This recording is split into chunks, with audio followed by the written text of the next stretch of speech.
Hey guys, I am Vandana and welcome to my channel official Gyan Vandana. And in today video we are going to discuss about the process of communication and also discuss about the barriers to communication.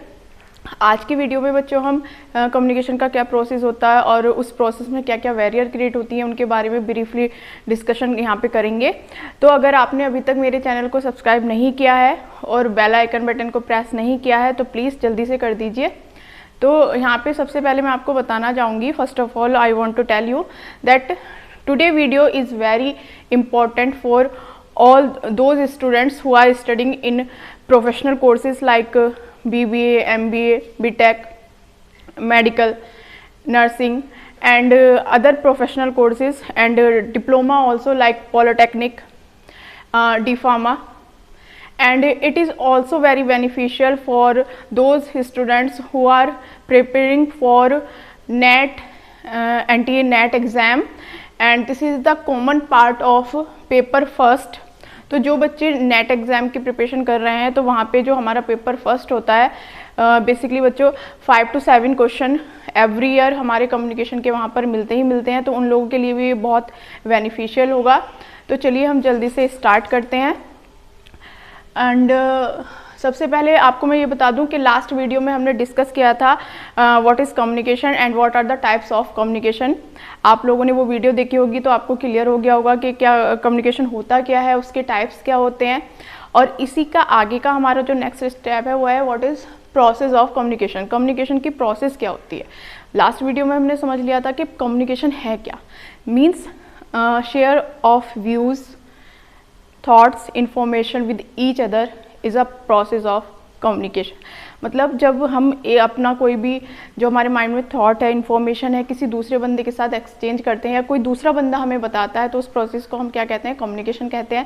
अब ये पूरी जो process होती है वो जो उसके main elements होते हैं बेसिकली बच्चों 3 होते हैं, एक सेंडर है, एक रिसीवर है और थर्ड हमारा जो मीडिएटर पार्ट है वो है हमारा मैसेज। जैसे फॉर एग्जाम्पल बच्चों यहाँ पे मैं क्या हूँ, सेंडर हूँ, मीन्स मैं आपको कोई टॉपिक बता रही हूँ या कोई इन्फॉर्मेशन आपको दे रही हूँ। जैसे सपोज आज का हमारा टॉपिक है प्रोसेस ऑफ कम्युनिकेशन, ये मैं आपको समझा रही हूँ, प्रोसेस ऑफ कम्युनिकेशन का मैसेज आप तक कन्वे करा रही हूँ, आप उसको रिसीव कर रहे हो, तो यहाँ पे रिसीवर आप हो, आप उसको सुन रहे हो और हमारा जो मैसेज है वो क्या है, प्रोसेस ऑफ कम्युनिकेशन। मतलब कम्युनिकेशन की प्रक्रिया क्या होती है, ठीक है। अब बच्चों यहाँ पे जो इसके बेसिक एलिमेंट्स होते हैं वो क्या क्या होते हैं, तो here we discuss about in a proper way. And the first element is sender. Sender is that person who has an idea, information in his mind that he wants to share with another person. मतलब sender वो बंदा होता है जिसके mind में कोई information होती है, कोई थॉट होता है, कोई व्यू होता है जो वो किसी सामने वाले बंदे के साथ एक्सचेंज करना चाहता है, शेयर करना चाहता है, ठीक है। तो आई होप आपको क्लियर हो गया होगा कि सेंडर कौन होता है। And the second element is encoding. अब सेंडर के माइंड में जो भी इंफॉर्मेशन है, जो भी थॉट है वो क्या है, एक एब्स्ट्रैक्ट थिंग है। मतलब वो उसके माइंड में चल रहा है, आप उसको पूरा मतलब आप नहीं देख सकते कि उसके माइंड में क्या चल रहा है जब तक कि वो आपको एक लैंग्वेज के थ्रू आपको ना समझाए कि भाई मेरे माइंड में ये मैसेज है, ये आइडिया, ये थॉट है। तो जब तक वो अपने वर्ड्स में आपको कन्वे नहीं कराएगा तब तक आप उसकी बात को नहीं समझ पाओगे। तो इनकोडिंग की प्रोसेस में क्या होता है बच्चे, in the process of encoding we convert our thoughts, ideas, information in a particular language. हम जो हमारे माइंड में इंफॉर्मेशन है, आइडिया है, थॉट है, इनकोडिंग की प्रोसेस में क्या करते हैं, उसको एक प्रॉपर लैंग्वेज देते हैं। अब ये लैंग्वेज बच्चों वर्बल भी हो सकती है और नॉन वर्बल भी हो सकती है। मैंने आपको फर्स्ट वीडियो में बताया था कि नॉन वर्बल क्या होता है और वर्बल कम्युनिकेशन क्या होता है, तो वहाँ पे आप उसको क्लियर कर सकते हैं। एक बार मैं आपको और बता देती हूँ। सपोज बच्चों हम ओरल या रिटन वर्ड्स का यूज़ कर रहे हैं, मतलब जो हमारी लैंग्वेज है वो ओरल या रिटन वर्ड्स में है, तो दैट इज़ वर्बल कम्युनिकेशन। और सपोज हम सिमलीज, जैसे आप लोग सब व्हाट्सअप तो यूज़ करते ही होंगे, अब वहाँ पे हम क्या करते हैं, हम 2 तरह की लैंग्वेज का यूज़ करते हैं। एक तो हम रिटन में मैसेज टाइप कर रहे हैं, ठीक है, या कोई बोल के वॉइस मैसेज कन्वे करा रहे हैं, या फिर थर्ड पार्ट होता है जो इमोजीज होती हैं, जो सिमलीज वगैरह होती हैं। जैसे सपोज हम स्माइल का फेस भेज रहे हैं, जो ये चीज़ें होती हैं वो हमारी किसका पार्ट होती है, नॉन वर्बल का पार्ट होती हैं। तो इनकोडिंग की प्रोसेस में हम क्या करते हैं, इनकोडिंग की प्रोसेस में बच्चों हम अपना जो सेंडर के माइंड में जो भी थॉट है, आइडिया है, उसको क्या करते हैं, एक लैंग्वेज देते हैं। फॉर एग्जांपल जैसे बच्चों सोचो ये जो प्रोसेस ऑफ कम्युनिकेशन है, ये मेरे माइंड में मतलब एक पूरा डिस्क्रिप्शन था इसका कि हाँ भाई ये चीज़ें होती है। अब मैंने यहाँ क्या किया, इसको एक प्रॉपर लैंग्वेज में बोर्ड पे स्पाइट बोर्ड पे आपको यहाँ पे ये दिख रहा होगा, मतलब अब ये आप तक कन्वे हो चुका है, एक प्रॉपर लैंग्वेज दी। अब सपोज मैं ऐसे ही आपको ये चीज़ अपने माइंड के थ्रू ही कन्वे कराती तो आपको वो क्लियर नहीं हो पाता, ठीक है। तो इनकोडिंग की प्रोसेस में हम क्या करते हैं, अपने आइडिया को, अपने थॉट को एक लैंग्वेज देते हैं जिससे कि सामने वाला बंदा जो कि रिसीवर है उसको प्रॉपर वे में समझ सके, अंडरस्टूड कर सके। And the third part is message. अब जो लैंग्वेज हमने दी है मतलब अब वो समझने लायक हो गई है, सामने वाला बंदा उसको कन्वे कर सकता है, समझ सकता है, अंडरस्टूड कर सकता है, मतलब अब उसने क्या कर लिया है, संदेश का रूप ले लिया है, एक मैसेज बन गया है वो, किसी भी बंदे को हम उसको कन्वे करा सकते हैं। And the fourth part is channel. Channel का मतलब यहाँ पे बच्चों उससे नहीं है, जैसे कोई लोहे का जो गेट होता है उसको भी हम चैनल बोलते हैं। चैनल का मतलब यहाँ पे मीन्स है what is the medium and what is the mode of communication we use to transfer our information message to the receiver। मतलब वो क्या मीडियम है, क्या माध्यम है जो हम यूज़ कर रहे हैं अपने मैसेज को रिसीवर तक कन्वे कराने के लिए, वहाँ पे उसको क्या कहते हैं हम, चैनल या मीडियम, ठीक है। आई होप आपको क्लियर हुआ होगा। And the next is receiver. Receiver जैसे बच्चे आप हो, मैं आपको मैसेज कन्वे करा रही हूँ, आप उसको रिसीव कर रहे हो, आप तक वो पहुँच रहा है, ठीक है। And the next is decoding. In decoding process receiver try to understand the message that sender has share with him. मतलब यहाँ पे क्या होता है कि जो आपका रिसीवर है, जो सेंडर ने उसको मैसेज भेजा है, सेंड किया है, उसको कन्वर्ट करने की कोशिश करता है, उसको ट्रांसलेट करने की कोशिश करता है, उसको अंडरस्टूड करने की कोशिश करता है अपनी लैंग्वेज में जिसमें भी वो अच्छा समझ सकता है, ठीक है। अब next part is feedback. Feedback क्या होता है बच्चों, अब सपोज अभी जब हमारा ये लेक्चर पूरा हो जाएगा, यहाँ पे बीच बीच में हम आपसे सपोज अगर ये हमारी ऑफलाइन क्लास चल रही होती है, ऑनलाइन क्लास चल रही होती, तो बीच बीच में आपसे अगर मैं पूछती कि हाँ भाई आपको क्लियर हो रहा है, आपको समझ में आ रहा है, तो आप मैसेज करके या फिर अगर क्लास में होते तो आप मुझको बोल के बताते कि हाँ मैम क्लियर हो गया है, या फिर कोई डाउट है तो वो आप पूछते, तो इट मीन्स आप मुझे फीडबैक प्रोवाइड कराते। जैसे अभी भी अगर आप वीडियो को पूरा देख रहे होंगे तो लास्ट में अगर आपको कोई डाउट होगा तो कमेंट सेक्शन में आप उसको नोट करोगे, तो वो क्या होगा, रेस्पॉन्स होगा, फीडबैक होगा जो कि मुझ तक पहुंचेगा। तो ऐसे यहाँ पे क्या होता है, जो हमारी कम्युनिकेशन की प्रोसेस है, जब तक कि हमें एक पॉजिटिव फीडबैक नहीं मिल जाता सेंडर के थ्रू, तब तक हमारा कम्युनिकेशन का प्रोसेस कंप्लीट नहीं माना जाता। When we received a positive feedback from receiver, then we can say that the process of communication successfully completed।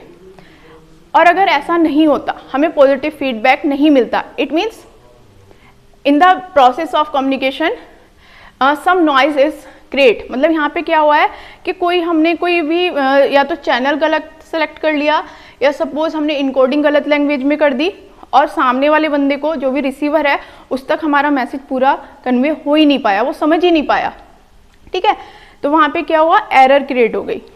Noise क्या होता है, any error in the process of communication that slow down the process of communication is known as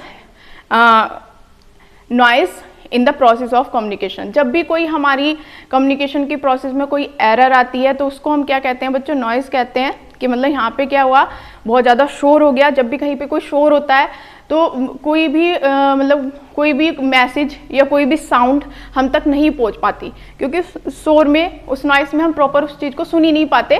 तो यहाँ पे यही मतलब है कि बच्चों जो स्टार्टिंग से जो बंदा, जो सेंडर था, हमसे जो इन्फॉर्मेशन शेयर करना चाह रहा था, वहाँ पे कोई एरर क्रिएट हुई और यहाँ तक फीडबैक तक वो पॉजिटिव वे में आ ही नहीं पाई, मतलब हम तक पहुँच ही नहीं पाई इन्फॉर्मेशन। और जब तक हम पर इन्फॉर्मेशन नहीं आएगी, हम तक इन्फॉर्मेशन नहीं आएगी, तब तक बच्चों हम फीडबैक प्रोवाइड नहीं करा सकते। आई होप आपको ये सब चीज़ें क्लियर हो गई होंगी। अगर आपको कोई भी डाउट है तो बच्चों प्लीज़ आप कमेंट सेक्शन में उसको मेंशन कर सकते हैं। And the next part is barrier to communication. Barrier को हम बच्चों हिंदी में रुकावट कहते हैं, बाधा कहते हैं, या अवरोध कहते हैं। जैसे फॉर एग्जाम्पल आपने देखा होगा कि जब हम रोड पे जा रहे होते हैं, कहीं ट्रैवलिंग कर रहे होते हैं, तो बीच में क्या आते हैं, बैरियर्स या स्पीड ब्रेकर आते हैं। वो वहाँ पे क्या होता है, जो हमारी स्पीड है, सपोज हम बहुत फास्ट स्पीड में जा रहे हैं, तो वहाँ पे आके क्या होता है, हमारी स्पीड स्लो हो जाती है। क्यों? क्योंकि वहाँ पे क्या हो रहा है, स्पीड ब्रेकर है या फिर बैरियर लगे हुए हैं, तो वहाँ पे हम रुक जाते हैं, थोड़ा स्लो हो जाते हैं। अब यहाँ पे भी कम्युनिकेशन की प्रोसेस में बैरियर का क्या मीनिंग है? बैरियर का मीनिंग है मीन्स हमारी जो कम्युनिकेशन की प्रोसेस है वहाँ पे कोई बाधा, कोई रुकावट आ गई है और हमारी जो प्रोसेस चल रही थी वो एक प्रॉपर वे में, कंटिन्यू वे में नहीं हो पा रही है, वो स्लो हो गई है वहाँ पर। और जब तक हम उस एरर को, उस बैरियर को रिमूव नहीं करेंगे, तब तक हमारी ये जो प्रोसेस है वो कंटिन्यू नहीं हो पाएगी। तो चलिए हम देखते हैं कि यहाँ पे वो बैरियर क्या क्या होती हैं, कौन कौन सी बैरियर्स होती हैं जो हमारी कम्युनिकेशन की प्रोसेस को स्लो कर देती हैं और हम उनको कैसे रिमूव कर सकते हैं, how we remove it from the process of communication. And the first is physical barriers. Physical barriers means मतलब बच्चों जहाँ पे बहुत डिस्टेंस है, हम अभी जैसे मैं आपको ये जो वीडियो कन्वे करा रही हूँ, यूट्यूब के थ्रू कन्वे करा रही हूँ यहाँ पे, ठीक है। आप सपोज आप इसको नेट का यूज़ करके देख रहे हो, अब आपका मतलब वहाँ पे नेटवर्क सही नहीं आ पा रहा है या आपकी जो ये वीडियो है कंटिन्यू नहीं चल पा रही है, बीच बीच में ब्लर हो रहा है या रुक रही है, तो उससे क्या होगा, जब बार बार ऐसा ही होता रहेगा कंटिन्यू, तो आपका जो इंटरेस्ट है वीडियो में वो लॉस हो जाएगा और आप उसको कम्प्लीटली नहीं देख पाओगे। तो इस चीज़ को हम क्या कहते हैं, फिजिकल बैरियर। सपोज मान लो आपने किसी को कॉल किया, वो बंदा आपसे काफ़ी दूर है और जिस एनवायरनमेंट में वो है वहाँ पे बहुत ज़्यादा शोर हो रहा है, तो वहाँ पर आप उसको अपना मैसेज नहीं दे पाओगे और जब मैसेज नहीं पहुँचेगा तो बच्चों वो आपको फीडबैक प्रोवाइड नहीं करा सकता। And the second one is psychological barriers. It is also known as emotional barriers. Psychological barriers को हम इमोशनल बैरियर्स के नाम से भी जानते हैं। इसमें क्या होता है कि सपोज बच्चों हम मतलब कोई बच्चा है, ठीक है, अब उसको घर पे किसी ने डांट दिया या किसी टीचर ने डांट दिया और वो क्लास में लेक्चर अटेंड कर रहा है, तो उस टाइम पे उसका फोकस या उसका कंसंट्रेशन लेक्चर पे नहीं होगा या क्लास में नहीं होगा, क्योंकि उसके माइंड में उस टाइम पे अदर ही चीज़ें चल रही हैं। उसका जो पूरा कंसंट्रेशन है वो किस चीज़ पे है कि यार मॉर्निंग में मुझे किसी ने डांट दिया था, कुछ बोल दिया था, वो पूरा उसको देख नहीं पा रहा है, कंसंट्रेशन नहीं कर पा रहा है, फोकस नहीं कर पा रहा है। और जब तक वो उस चीज़ को रिमूव नहीं कर देगा, मतलब वो चीज़ क्लियर नहीं हो जाएंगी, चाहे कोई भी उसको बैठ के समझाए, उसका फ्रेंड, टीचर या पेरेंट्स, कोई भी, कि चलो भाई ये चीज़ें तो होती रहती हैं, डांटना वाटना तो चलता ही रहता है, पर हमें जो हमारा काम है वो कंटिन्यू रखना चाहिए। तो जब तक वो चीज़ रिमूव नहीं होगी तो तब तक बच्चे वो आगे का स्टेप नहीं ले पाएगा, मतलब आगे नहीं बढ़ पाएगा, अपनी मतलब अपना कंसंट्रेशन पावर को फोकस नहीं कर पाएगा, ठीक है। And the next is environmental barriers. हमारे पूरे एनवायरनमेंट से रिलेटेड जो भी बाधाएं होती हैं, जो भी रुकावट होती हैं, जो हमारी कम्युनिकेशन की प्रोसेस को स्लो कर देती हैं, वो किस में आती हैं, हमारी एनवायरमेंटल बैरियर्स में आती हैं। जैसे सपोज बच्चों हमने कहीं पे वर्कशॉप या सेमिनार ऑर्गेनाइज किया और हमने एनवायरनमेंट ऐसा चूज़ कर लिया, सेलेक्ट कर लिया कि बच्चों मतलब वहाँ पे प्रॉपर वो एनवायरनमेंट क्रिएट नहीं हो पा रहा जो हमें उस सेमिनार के लिए या वर्कशॉप के लिए चाहिए। तो वहाँ पर क्या होगा कि बंदे फोकस ही नहीं कर पाएंगे, जो लोग वहाँ पे, जो आपकी ऑडियंस होगी वो आपको सुन ही नहीं पाएगी, क्योंकि वो एनवायरनमेंट क्रिएट नहीं हो रहा है, ठीक है।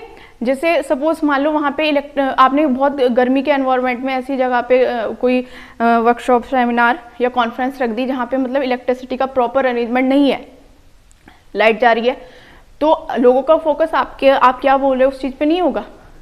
मिनिमम लोग आपको सुन रहे होंगे, मैक्सिमम का ध्यान किस पे होगा, क्या लाइट नहीं आ रही है, गर्मी लग रही है बहुत ज़्यादा, तो उस पर कंसंट्रेशन नहीं कर पाएंगे जब तक कि वो आपकी जो लाइट वाली एरर है, जब तक वो रिमूव नहीं होगी, वहाँ पे सामने वाले बंदा आपकी बात पे फोकस नहीं कर पाएगा, ठीक है।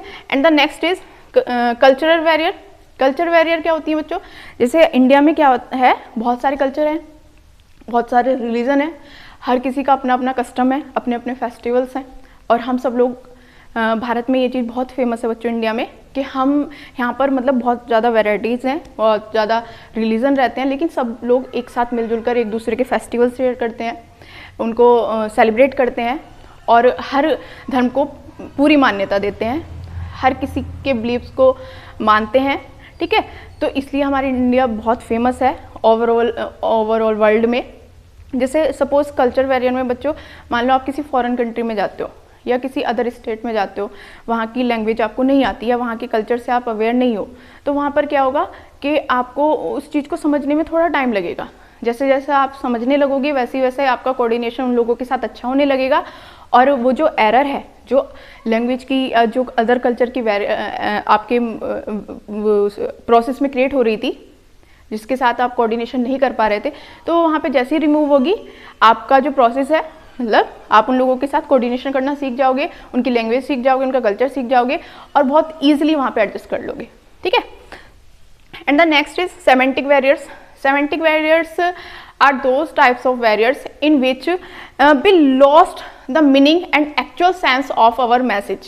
सेमेंटिक बैरियर्स वो बैरियर्स होती हैं बच्चों जिसमें क्या होता है कि हम अपने मैसेज का जो एक्चुअल सेंस है या जो मीनिंग है वो खो जाता है।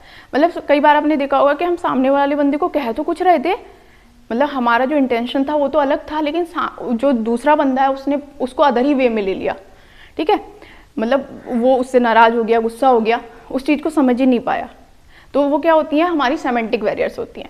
लैंग्वेज बैरियर्स, लैंग्वेज बैरियर्स भी हमारी, जैसे अभी मैंने आपको कल्चर बैरियर में बताया है, सपोज आप किसी ऐसी जगह पे जा रहे हो, किसी ऐसे बंदे से आपका कन्वर्सेशन चल रहा है जिसको वो लैंग्वेज आती नहीं है, जिस लैंग्वेज में आप उसको अपना मैसेज कन्वे करा रहे हो। सपोज किसी सामने वाले बंदे को इंग्लिश आती नहीं और आप जो अपना मैसेज कन्वे करा रहे हो, या सपोज आप किसी मार्केटिंग एरिया में काम करते हो और आपको अपना कोई प्रोडक्ट सेल करना है।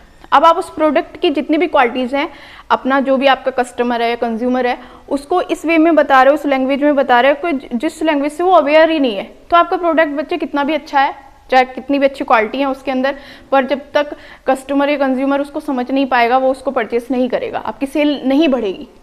तो यहाँ पे क्या है, जब तक हम उसको उसकी लैंग्वेज में, चाहे उसकी रीजनल लैंग्वेज है या अदर किसी भी लैंग्वेज में जिसमें भी वो इजी वे में समझ सकता है, जब तक उसको उस लैंग्वेज में नहीं समझाएंगे तो यहाँ से हमारी जो लैंग्वेज बैरियर है वो रिमूव नहीं होगी। और जैसे भी वो रिमूव हो जाएगी आपका जो भी पर्पस है वो कंप्लीट हो जाएगा।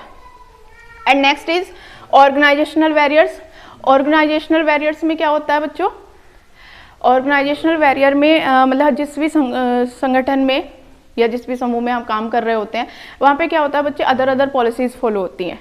ठीक है, जैसे मैंने आपको बताया था कि ऑर्गेनाइजेशन में हम किस फ्लो को फॉरवर्ड करते हैं या किस फ्लो को फॉलो करते हैं, जैसे कि अपवर्ड, डाउनवर्ड, हॉरिजॉन्टल। तो यहाँ पे क्या होता है, टॉप लेवल से बॉटम लेवल तक, बॉटम लेवल से टॉप लेवल तक, और डिफरेंट डिपार्टमेंट में कम्युनिकेशन का जो फ्लो है वो चलता है।